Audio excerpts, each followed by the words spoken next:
Today's film, there's only 3 things that are positive about it, and I went into it with an open mind and I was disappointed from the very first shot. The film I'm going to be talking about and reviewing is April Fools.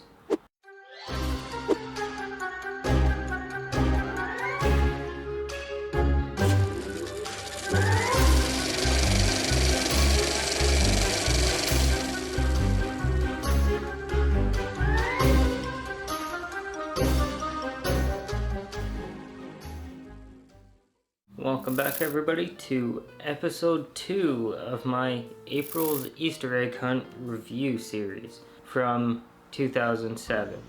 In case you don't know what this April Fool's movie is about, Deanna, 17, a young hottie, seduces Melvin, the class nerd, only to set him up for a cruel April Fool's joke. She's joined in her prank by Missy, the goody-two-shoes, her boyfriend Malik, Ava, the hip-hop diva, Scoop the jock, and Diego the bad boy. Feeling bad for Melvin, Missy stops the taunting, but Diego presses the issue until things spiral out of control and Melvin is accidentally killed. 1 year later, on April Fool's Day, each of the teens are targeted and killed in succession. Missy's father, Detective Combs, and his partner, Detective Ward, go to work on the case, trying to find out who's behind the killings and stop them before day's end, before they can take Missy's life too. If that sounds familiar, probably is. I'd say it was done a little bit better years prior to that. So it's like a similar bare bones story to I Know What You Did Last Summer. Very similar story. Sure, it was in a different, more, I guess you could say, urban environment because it takes place in Chicago. And I Know What You Did Last Summer took place in like a fisherman's town, like one of those port towns or whatever. The camera quality is not good. I don't know if they intended to do a specific style for the video. If they did, then they achieved the look they were going for. It's kind of blurry, almost like it was shot on a consumer grade camera from Walmart or something along those lines.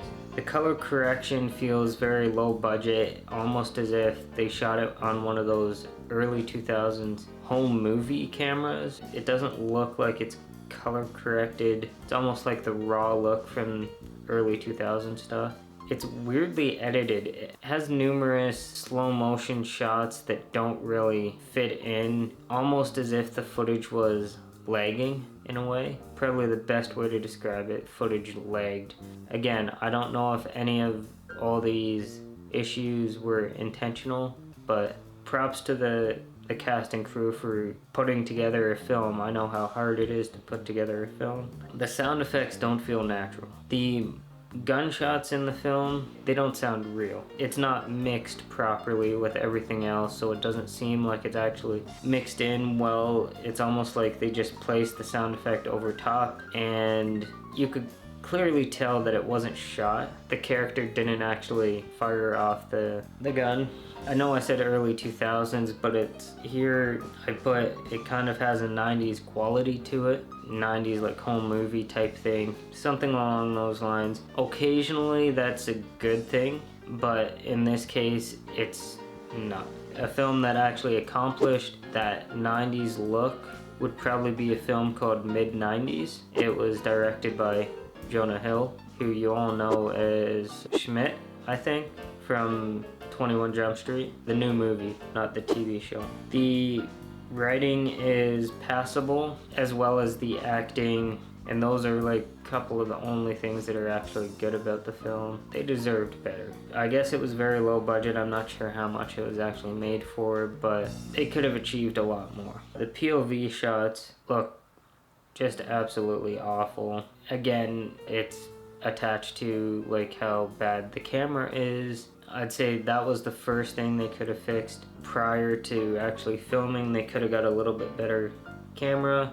I know that you don't really need a good camera to actually put out a good product. You just need to know how to work with the footage that you end up capturing. I don't know if they were able to actually work with what they captured. Yeah, it just felt like it was rushed a little bit. The editing somewhat reminds me of, reminds me of this film.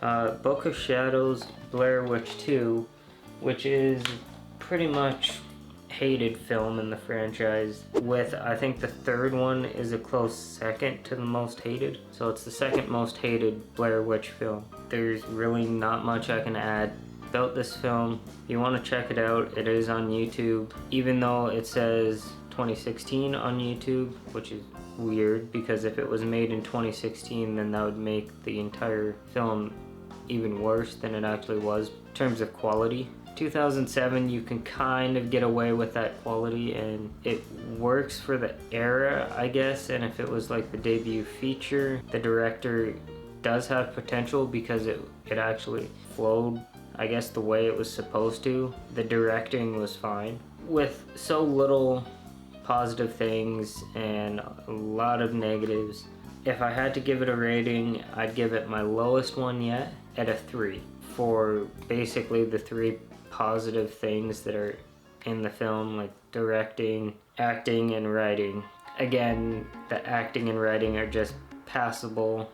Hope you like this review and stay tuned for the rest of the series. Give this video a like and a subscribe if you're new. Stay tuned for the rest of them and I'll see you in the next one.